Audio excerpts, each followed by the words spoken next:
Hi class, let's talk about single parenthood and divorce. We just chatted a little bit about marriage and what might make a marriage work. Don't forget those concepts of homogamy and exchange theory, maturity, and good conflict resolution.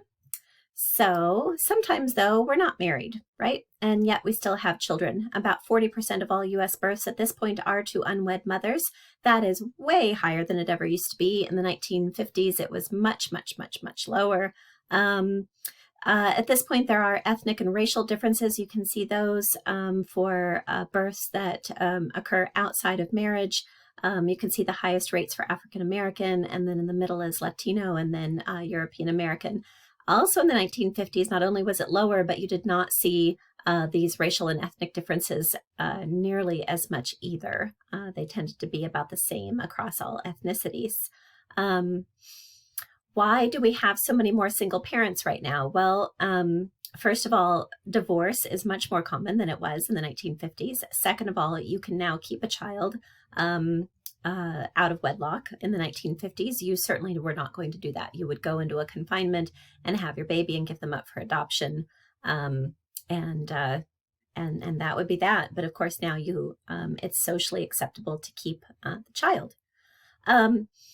Is it okay for children? It's a bit of a loaded question, right? And so I've given you the source. I did a little bit of extra research looking around to get some good research studies to give you good information on this. So here's an article from 2013 from the Annual Review of Sociology on the effects of father absence. So yes, there is a relation between father absence and negative outcomes. There just is. Lower educational achievement, poor social skills, poor cognition, and poor behavioral outcomes on average. Okay, lower rates of high school graduation. And the reason for this is because you have increased problem behaviors. It's not actually because the cognition is worse, it's because of problem behaviors leading to lower rates of graduation. You see more externalizing behavior, especially for boys. Now, we've talked about internalizing versus externalizing behavior before, right? All of us are going to do something with our problems. Some of us are internalizers. We're going to shove that stuff down deep inside and push it in, and we're going to become depressed and anxious.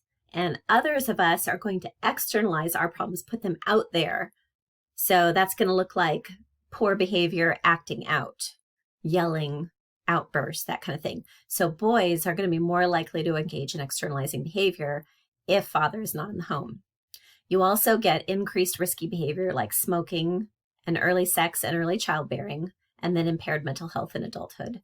Now, these outcomes are present in childhood and they persist into adulthood. Okay, these educational, social, cognitive, behavioral issues. So yes, there is a connection. It is better to have both a mother and a father, or two parents at least, in the home. There are some ethnic differences though, okay?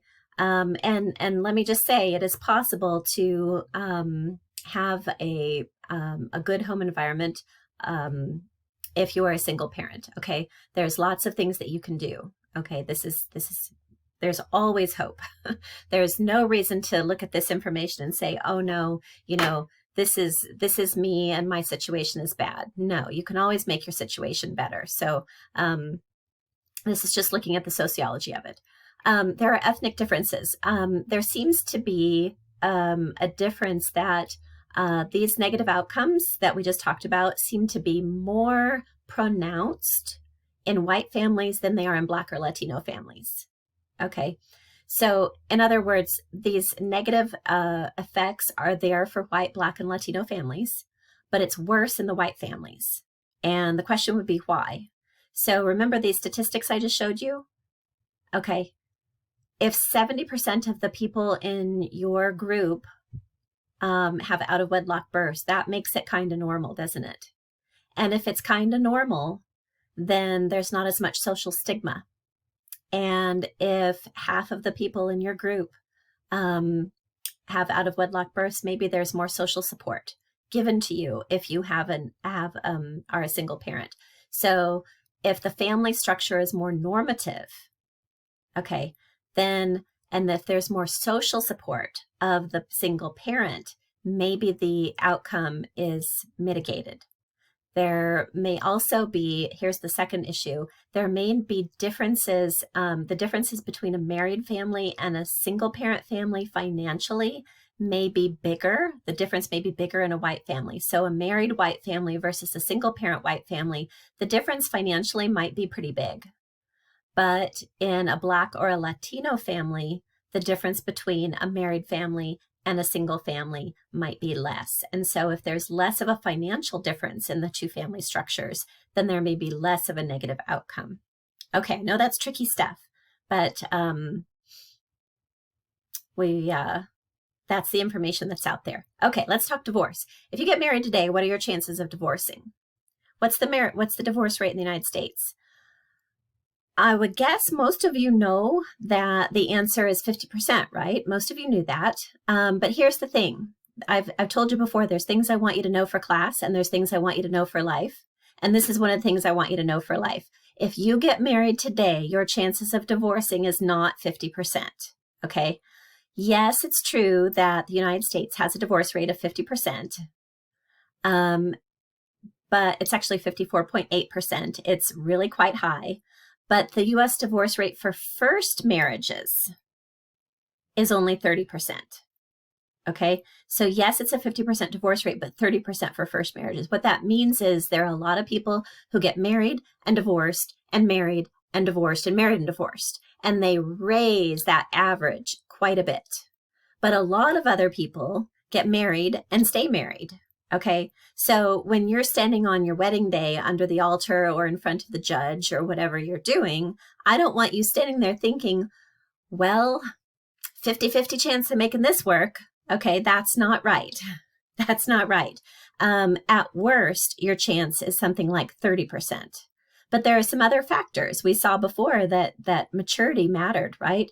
So education matters, socioeconomic status matters, and age matters. The more educated you are, the lower your rate of divorce. So college-educated women have a 20% divorce rate, but 40% divorce rate for non-college educated women. So finish your degree.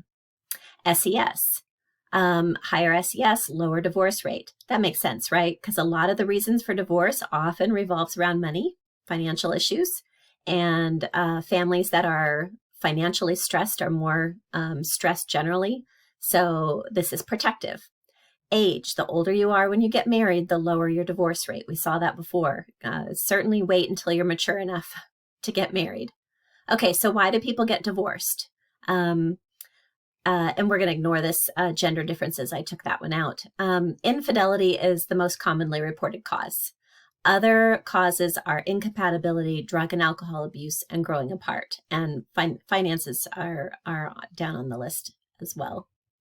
Okay, so the last idea for this particular chapter is divorce and the work of Gottman and Levinson. And this is absolutely stunning, groundbreaking work.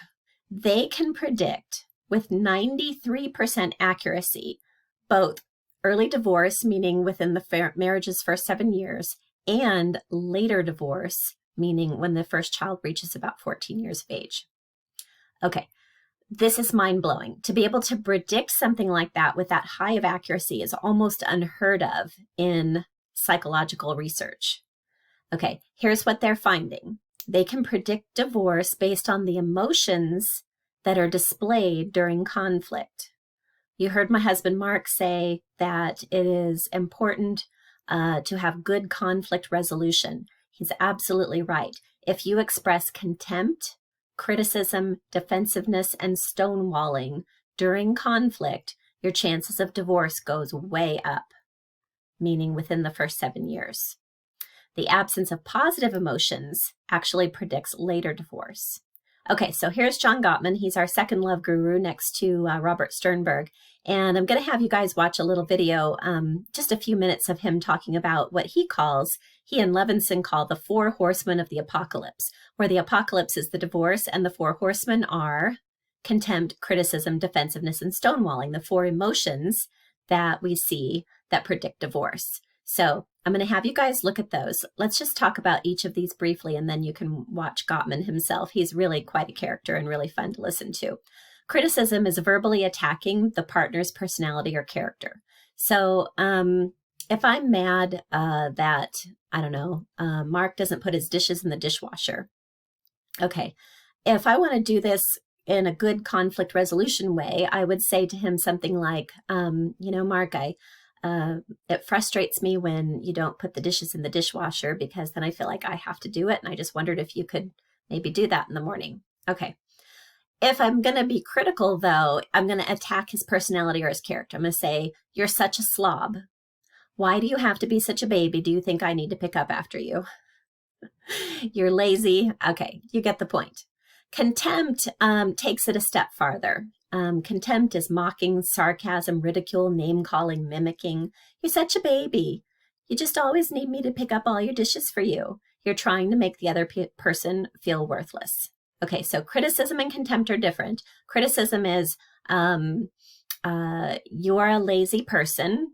Contempt is you're such a baby. You're such a slob. Defensiveness is what we do when somebody's criticizing us. We shift the blame to the other person. So maybe he gets defensive and he says, well, if you would ever, I don't know, can't think. If you would ever do the dishes at night, then I wouldn't have to leave my dishes out in the morning. I don't know. I do dishes. We do dishes every night. Something like that. And then stonewalling, you'll hear Dr. Gottman talk about that one. Stonewalling is where somebody does sort of shuts down emotionally because they're so upset about the conflict that they can't take it anymore. So they look away. They stop making expressions. They stop saying, mm-hmm. They don't talk anymore. They just kind of shut down. They're like a stone wall. Okay, some of you are like, oh my gosh, I know people who do that. Or maybe you're a person who does that.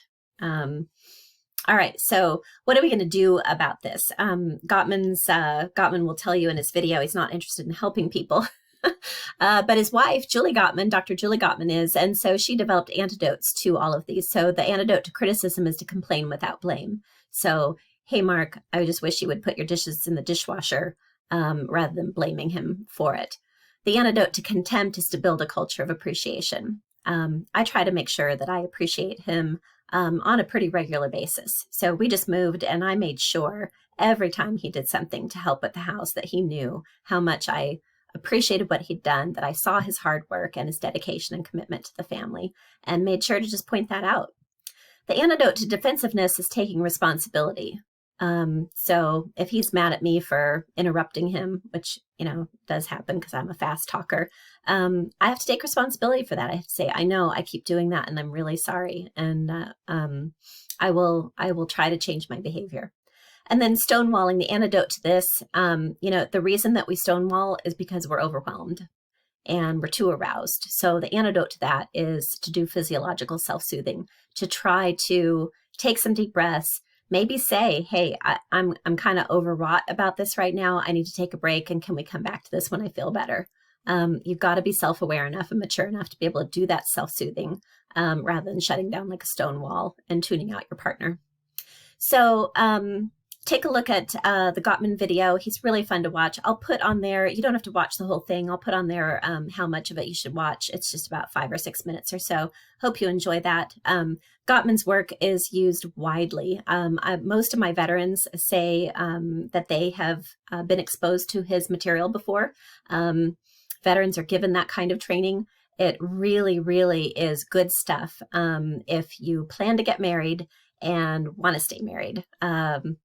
Avoid contempt. Contempt is the number one of all of these. Contempt is the worst one. It is the number one predictor of divorce that Gottman and Levinson see. Know that for the test. Know that one for life. So avoid all of these. Do these instead. I wish you a long and happy marriage.